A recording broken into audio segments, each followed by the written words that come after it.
Pangulong Bongbong Marcos naghihintay sa report ng ICI kaugnay sa investigasyon ng flood control scam. Umabante sa balitang yan si Abante reporter Eileen Taliping.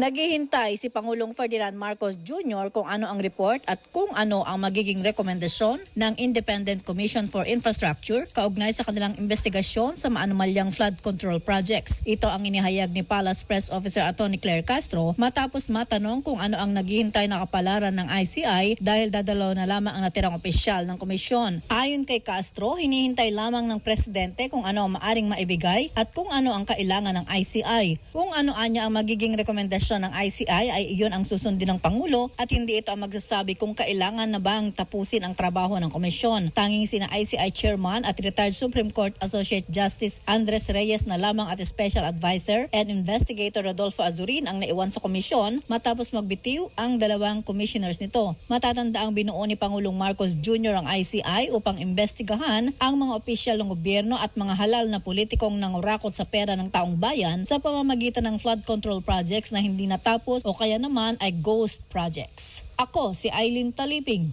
Abante!